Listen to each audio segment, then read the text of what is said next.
সদৌ অসম আদিবাসী ছাত্ৰ সন্থা হৈ কৰামূল সকলো কৰামূল বাসিন্দা ৰাইজক আমি জনাবলৈ বিচাৰোঁ যি অহা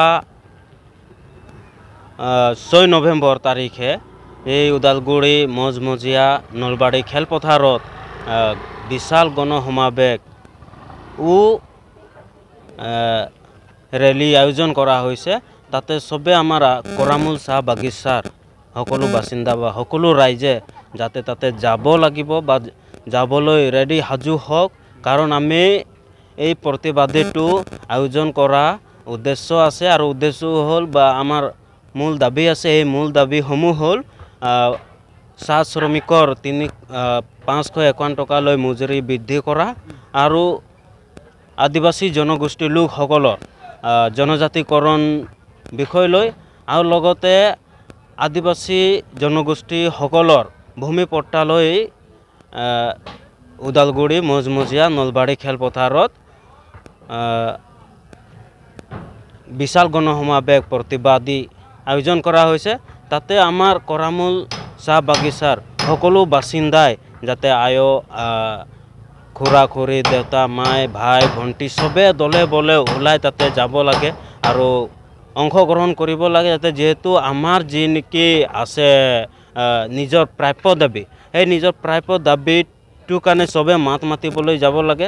আৰু মই আশা কৰোঁ যে সবে দলে বলে ওলাই আহিব আৰু ওদালগুৰি জিলাসমূহত যিমান আদিবাসী জনগোষ্ঠীৰ ৰাইজ আছে যে সকলোৱে ওলাই আহক, যাতে আমি নিজৰ প্ৰতিবাদী নিজৰ জাতিৰ নিজৰ প্ৰাপ্যৰ কাৰণে আমি মাত মাতিম আৰু মাত মাতি আমি চৰকাৰৰ পৰা অসম চৰকাৰৰ পৰা কেনেকৈ আমি নিজৰ প্ৰাপ্যখিনি যে উলিয়াই আনিব পাৰিম। কাৰণ আমি গম পায়ে আছোঁ 2016ৰ পৰা আমাক বিজেপি চৰকাৰ ঠগি আছে, কিন্তু এতিয়ালৈকে আমাৰ জনজাতিকৰণ হোৱা নাই, ভূমি পাট্টা হোৱা নাই। লগতে আমাৰ অসমত যি চাহ শ্ৰমিকসকলে আছে সিহঁতৰো ন্যূনতম দিন মজুৰি হোৱা নাই। তো গতিকে আমাৰ চাহ শ্ৰমিকসকলক 551 টকালৈ দিন হাজিৰা বৃদ্ধি কৰিব লাগে আৰু লগতে চাহ শ্ৰমিকৰ আদিবাসী জনগোষ্ঠীৰ ভূমি পাট্টা দিব লাগে আৰু জনজাতিকৰণ দিব লাগে। গতিকে সেয়েহে আমি গোটেই অসমবাসী আৰু ওদালগুৰি জিলাবাসী আৰু আমাৰ স্থানীয় ৰাজ্যবাসী সকলোকে মই আহ্বান কৰি আছোঁ, আমি সদৌ অসম আদিবাসী আহ্বান কৰি আছোঁ যে দলে বলে সবে ওলাই আহক আৰু জোৰদাৰেৰে আমি এই প্ৰতিবাদীখন সফল কৰি যাম।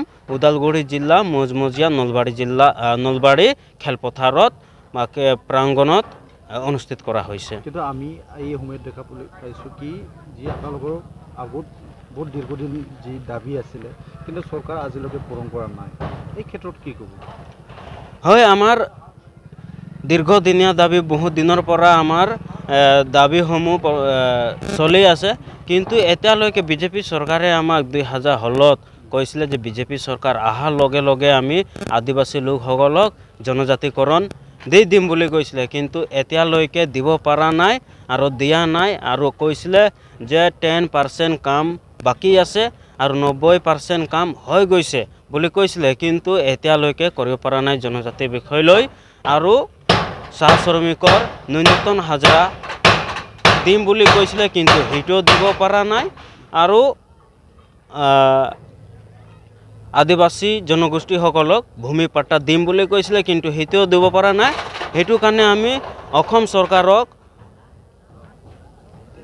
কৈ দিব বিচাৰোঁ বা জনাই দিব বিচাৰোঁ যে যদি আগন্তুক সময়লৈ বিজেপি চৰকাৰ যদি গঠন কৰি থাকিবলগীয়া হৈ আছে, তেতিয়াহ'লে এই অসম বিধানসভা 2026 চনৰ নিৰ্বাচনৰ আগে আদিবাসী জনগোষ্ঠীসকলক জনজাতিকৰণ, ভূমি পাট্টা আৰু চাহ শ্ৰমিকসকলৰ দৈনিক মজুৰি 551 টকা বৃদ্ধি কৰক, অন্যথা আমি দেখাই দিম যে আমাৰ আদিবাসী জনগোষ্ঠীসকলৰ কিমান একমত আৰু কিমান শক্তিশালী আছে। এই শক্তিশালীটো আমি দেখাই দিম বিজেপি চৰকাৰক এই 2026 নিৰ্বাচনত।